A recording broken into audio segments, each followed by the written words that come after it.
여러분 안녕하십니까? 전국에 있는 호텔, 모텔 매매 전문 국가 공인자산관리사, 공인중개사 모텔 황제입니다. 네, 저는 숙박업소만 전문적으로 현재 중개 업무에 임하고 있는 소속 공인중개사고요. 이번에는요, 이번 컨텐츠는 우리 구독자 여러분, 유튜브 구독자 여러분께서 최근에 저에게 상담 문의가 제일 많이 온 내용입니다. 경매를 통해서, 공매를 통해서 모텔을 취득할 계획을 가지고 있는데 어떠한 점을 좀 유의해야 될까요? 라고 전화가 많이 오셔서요. 이번 시간에는요, 바로 숙박업소, 호텔, 모텔이죠. 경공매 시 이것만은 꼭 지켜라 라는 컨텐츠를 가지고 여러분께 강의해 드리는 시간을 갖도록 하겠습니다.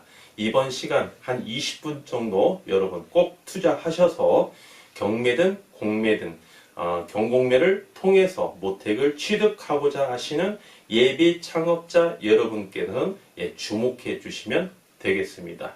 20분 투자하시면 여러분 절대 실수 없이 호텔이나 모텔을 경공매를 통해서 매수하실 수 있겠습니다. 네. 가장 큰 모텔 황제가 한번 내용을 한번 적어봤는데요. 경락과 용도지역 임장활동, 현재 운영 유무, 운영자 확인, 영업신고증, 유체동산, 리모델링, 소요기간, 총 투자 자금 산출까지 이렇게 한번 큰 라인을 한번 제시를 해드리겠습니다.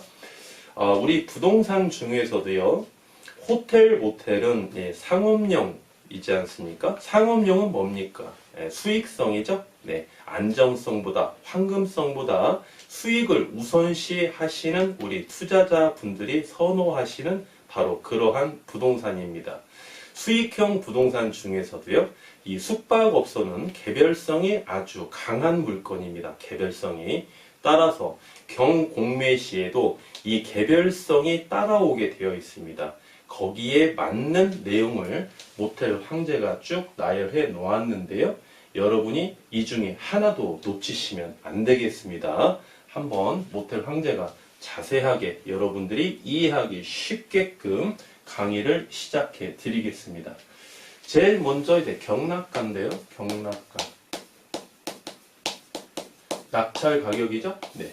경락 가격이요. 보통 숙박업소는요, 1회, 2회 정도 이렇게 유찰이 많이 됩니다. 그리고 3회 때 이때 이제 낙찰되는 확률이 높습니다. 이때. 그래서 만약에 첫 경매 개시 결정 등기가 나오고 설정이 되고 이제 경매가 시작이 되면 A라는 모텔이 경매가 이제 20억에 이제 시작이 되죠. 네, 시작이 되면 이때는 유찰되는 거죠. 네, 유찰돼서 최종 3회 때 얼마에 보통 낙찰이 되냐면 한 많게는 뭐 13억, 뭐 적게는 뭐 10억, 뭐 이 정도 선에서 보통 낙찰되는 게 통상적입니다. 물론 뭐 1회 때에도 낙찰이 되는 간혹 그런 모텔도 있어요. 그런데 통상적으로 유찰, 그 다음에 낙찰 이렇게 된다라고 여러분이 보시면 되겠습니다.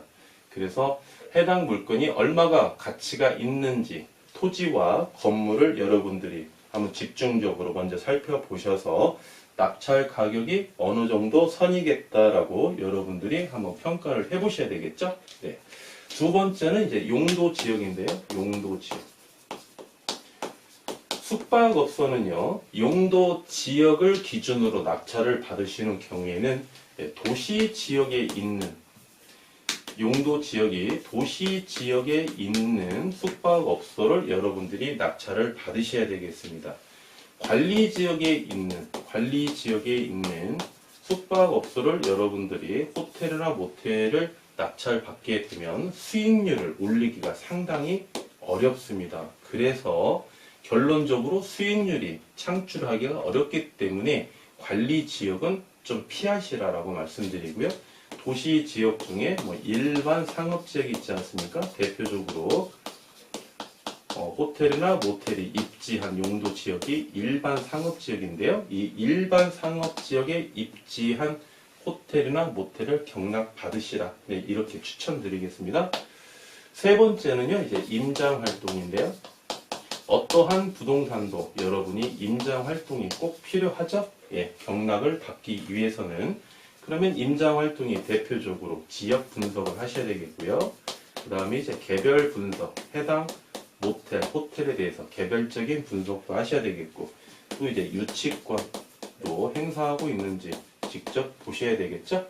예, 그 다음에 운영자가 누구인지, 예, 운영자가 소유자인지 아니면 임차인인지, 여기는 이제 호텔이나 모텔이기 때문에 이 운영자가 누구인지 확인이 중요합니다. 예, 운영자가 누구인지 꼭 확인을 하셔야 되겠습니다. 사전에 확인하시고요. 그 다음에 더 중요한 게 이제 임장 활동을 통해서 여러분들이 꼭 알으셔야 될 게, 예, 예상 매출. 여러분이 직접 운영하셨을 때요, 예상 매출을 여러분이 유추해 내실 줄 아셔야 됩니다.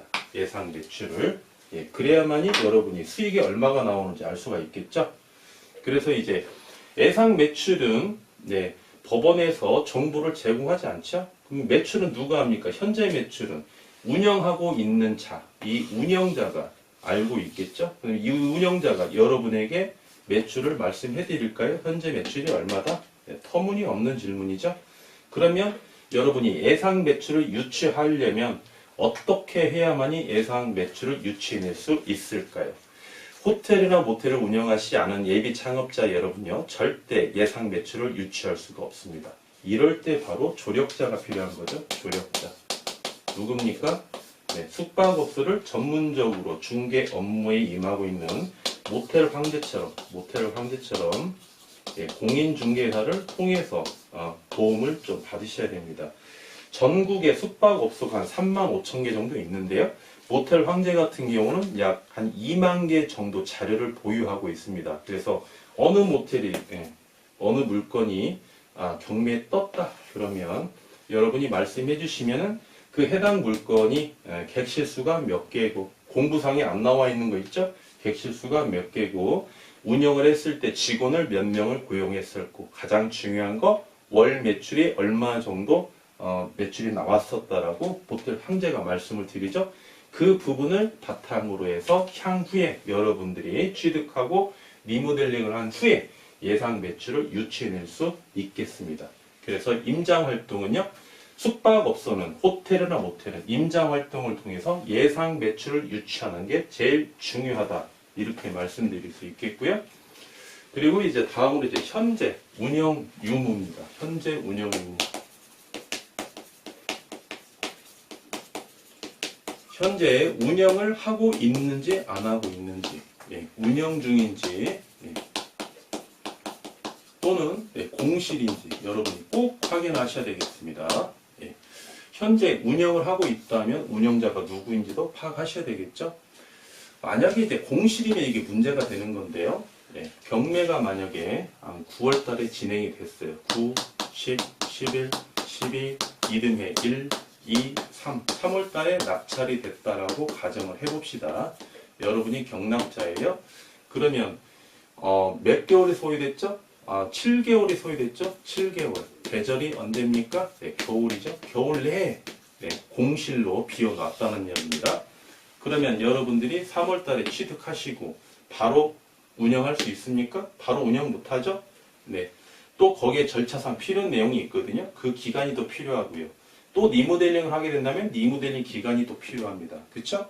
그러면 거의 1년 가까이, 1년 이상 가까이 공실로 놔뒀을 때 여러분들이 다시 오픈하는 시점이 도래했을 때요, 매출을 올리기 위한 기간이 상당히 더 길어집니다. 매출을 올리는 기간이 길어진다는 거는요, 여러분이 투자하신 금액의 회수기간 있지 않습니까? 투자 회수기간. 투자금, 네. 회수기간이 더 상대적으로 길어진다는 거죠? 네, 상대적으로 길어진다는 건 뭡니까? 이거는 바로 위험이 더 크다는 거죠. 네.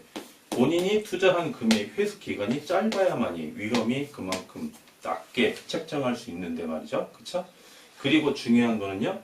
이 겨울에 특히 경매에 나온 물건은요. 뭐가 문제가 되냐면 여기 한번 적어보겠습니다. 이게 보일러가 문제예요. 보일러 숙박업소는요. 이 보일러가 문제입니다. 아주 개별성이 강한 물건이기 때문에. 왜 그렇죠? 이 겨울에 말이죠. 보일러를 가동을 안 시켜놓으면요. 보일러 이 배관이 터져버리죠. 예. 이 물이 고체 상태로 변하면 무게는 똑같습니다. 질량은 똑같은데 부피가 늘어나는 거죠. 그 배관이 터져버린다는 겁니다. 이 방 바닥에 배관이 쭉 깔려 있어요. 각 층마다. 그래야 난방을 하죠. 난방을 하는데 여기서 하나 배관이 터졌어요. 배관이 터지면 어떻게 합니까? 이거 대공사입니다. 이거 대공사 비용 여러분이 또 투자 자금에 포함이 되는 거죠. 그래서 겨울에 특히나 겨울에 경공매로 나왔을 때 운영을 하고 있는지 안 하고 있는지 꼭 확인을 더 해보셔야 돼요.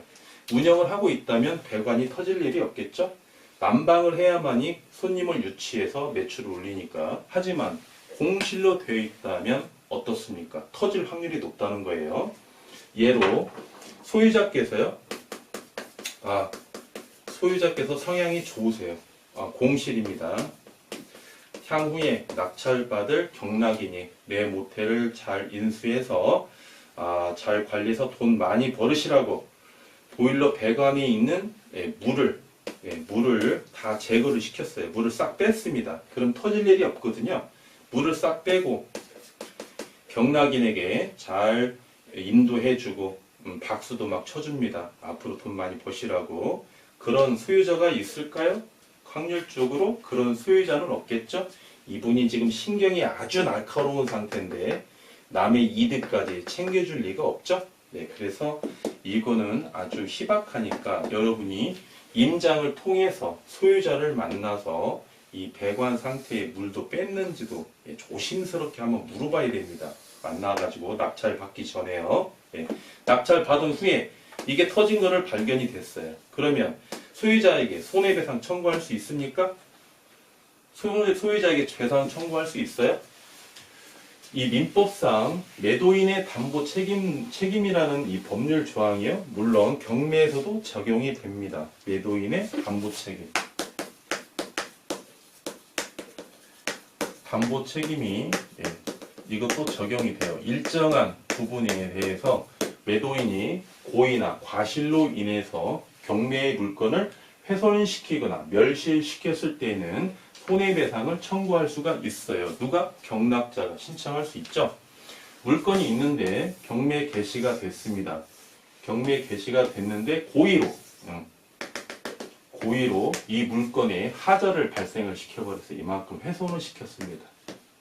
훼손을 시켰어요. 그러면 경락자가 매도인에게 손해배상을 청구할 수 있죠. 네. 그런데 보일러 같은 경우는요. 이게 과실인지 아닌지 입증하기가 어렵다는 거죠. 네, 손해배상을 청구하기가 어렵다는 거예요. 손해배상 청구해서 승소한다고 칩시다. 매도인이 돈이 있습니까? 네, 경락돼 있는 경매가 돼버렸는데 그 양반이 돈이 있을까요? 아무 소용이 없다는 거죠. 그래서 이 매도인의 담보 책임도 법률 조항에 적용은 되지만 여러분이 그 법률 조항에 의해서 손해배상을 청구하기는 어렵다. 그렇기 때문에 어떻다? 사전에 임장 활동을 통해서 운영 중인지 아닌지 확인하시고 공실이라면 소유자를 만나서 이 보일러 배관 관계도 꼭 확인을 하셔야 된다. 예, 이게 굉장히 중요한 내용입니다. 네, 꼭 확인하시고요. 운영자 확인도 꼭 하셔야 됩니다. 운영자 유무, 그쵸? 네, 운영 유무도 확인하셨으면은 운영자 누구냐? 소유자가 현재 운영하고 있느냐? 아니면 임대를 줘서 현재 임차인이 운영하고 있느냐? 확인을 해보셔야 되겠죠? 그래서 임차인이 운영하고 있다면 여러분들 어떻습니까? 상가임대차 보호법이 적용이 되면 환산보증금에서 상가임대차 보호법이 되면 최우선 변제권을 임차인이 행사할 수 있죠. 네, 근데 다행인 거는요.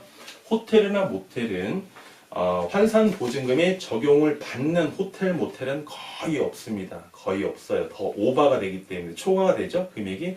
그래서 최우선 변제를 받을 만한 임차인은 거의 없습니다. 그래서 여러분들이 확정일자는 크게 상관이 없는데요. 그냥 한번 간단하게만 살펴보셔도 됩니다.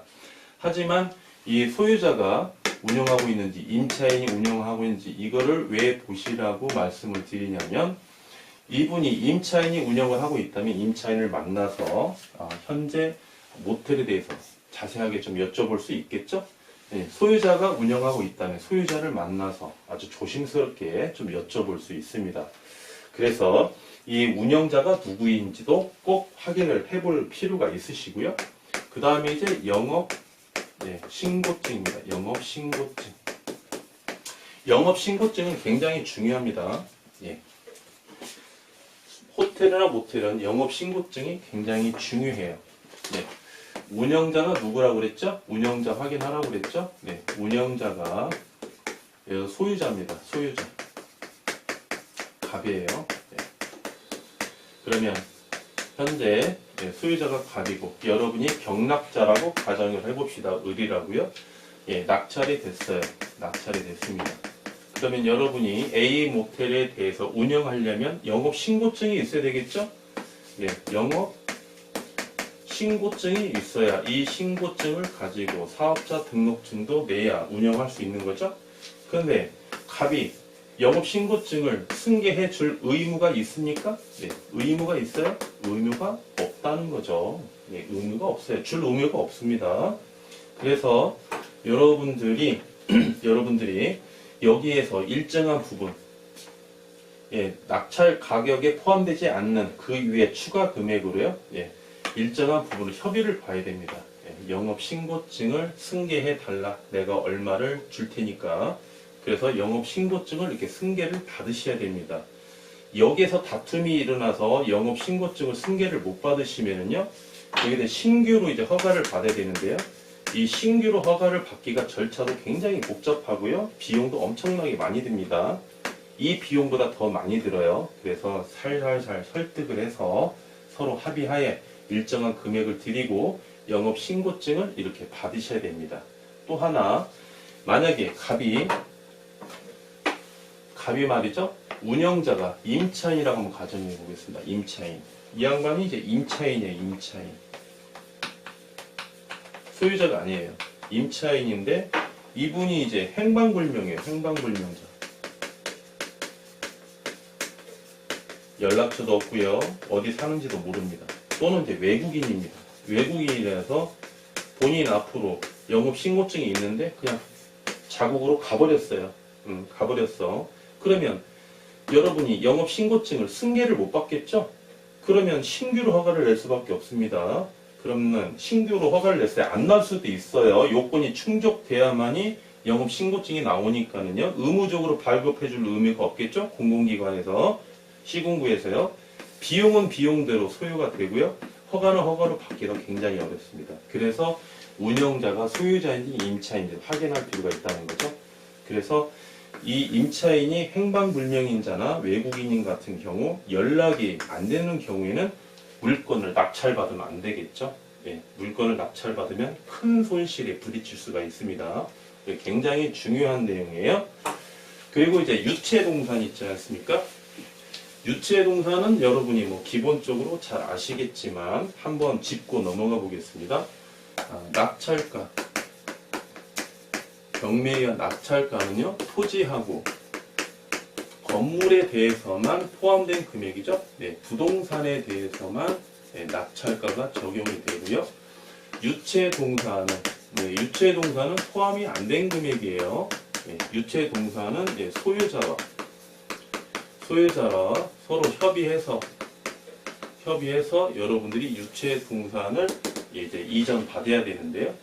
여기에서 유체동산이 만약에 협의가 안 됐다. 소유자하고 여러분하고 협의가 안 됐다. 그러면 뭐로 갑니까? 명도소송으로 가는 거죠.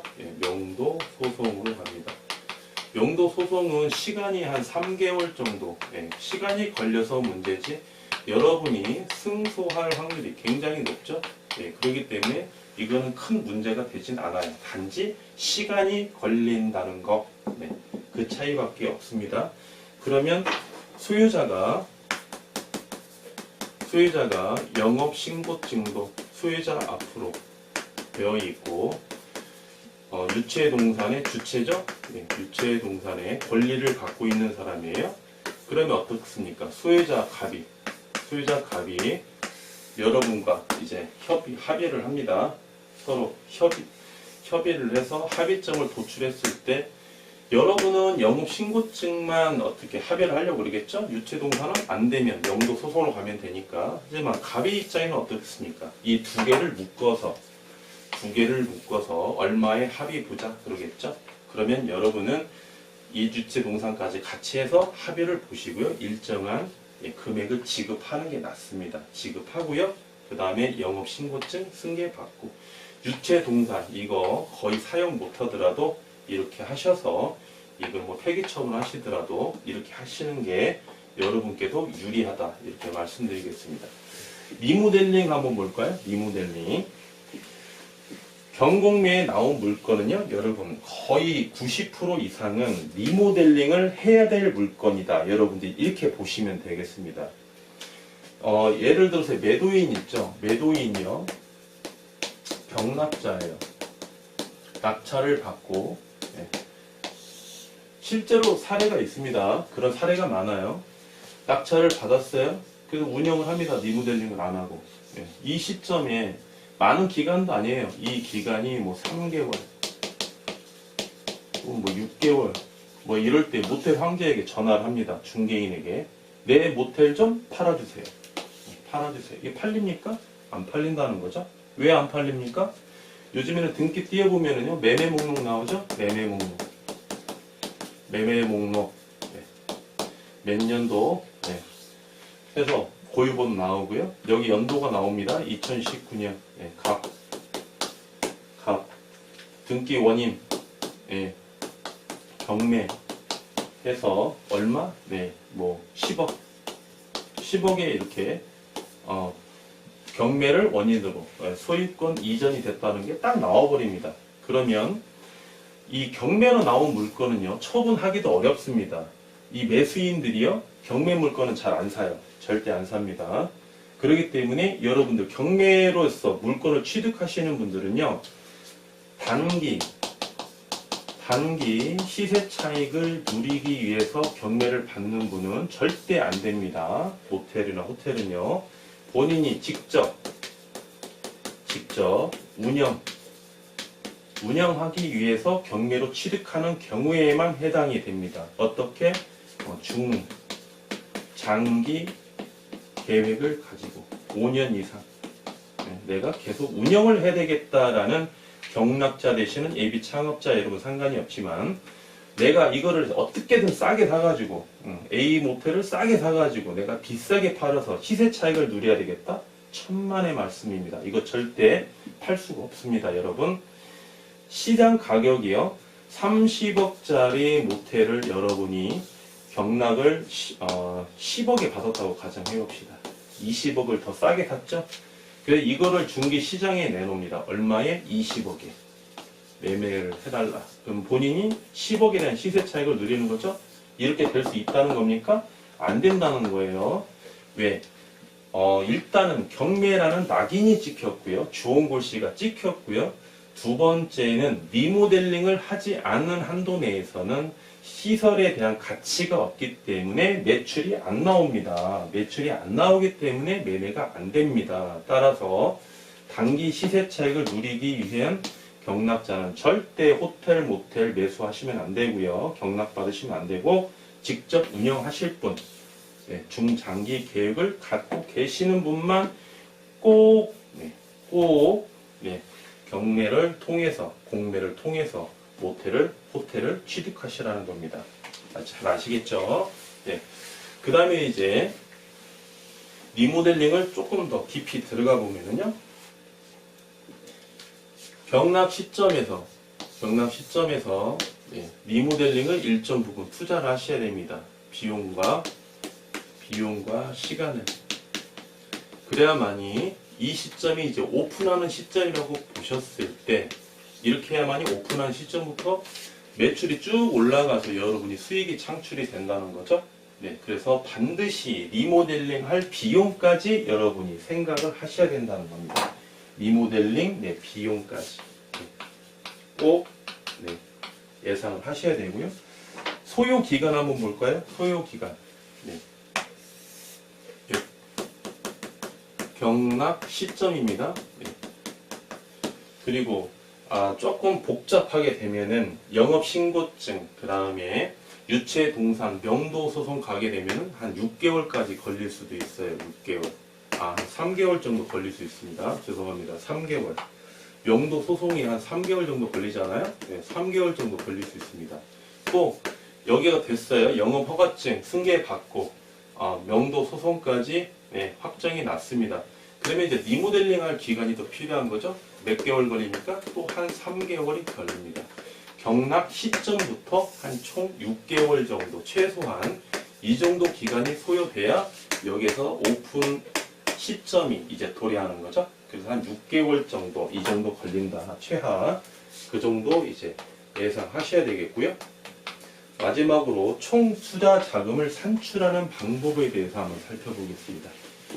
지금까지 한 내용을 이제 종합적으로 이제 말씀드리면 총 투자 자금 이제 산출 금액이 나오는데요.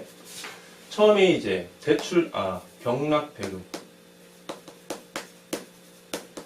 경락가 있죠? 네, 경락가가 있습니다. 여기에다가 이제 여러분이 대출금을 받죠? 네, 대출금. 레버리지 효과를 누리는 만큼의 제외를 하면 되겠죠? 하지만 대출을 받은 뒤에는 뭐가 발생합니까? 이자 비용이 발생하죠? 예, 이자 비용. 언제까지? 경락을 받은 뒤에 영업하기 전까지는 계속 여러분이 이자를 지급해야 되겠죠? 몇 개월 걸립니까? 6개월은 계속 이자만 지급해야 된다는 거. 이 이자 비용이 발생이 되고요. 그 다음에 이제 취득세. 취득세. 예, 원칙적으로 4.6% 취득세 또 세금 납부하시고요. 그 다음에 이제 영업신고증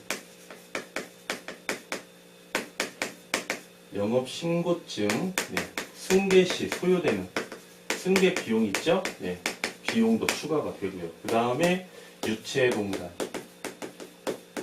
유체동산을 여러분이 취득하는 또 비용이 또 발생이 되겠죠? 좀 복잡하게 갔을 때는 명도 소송 비용,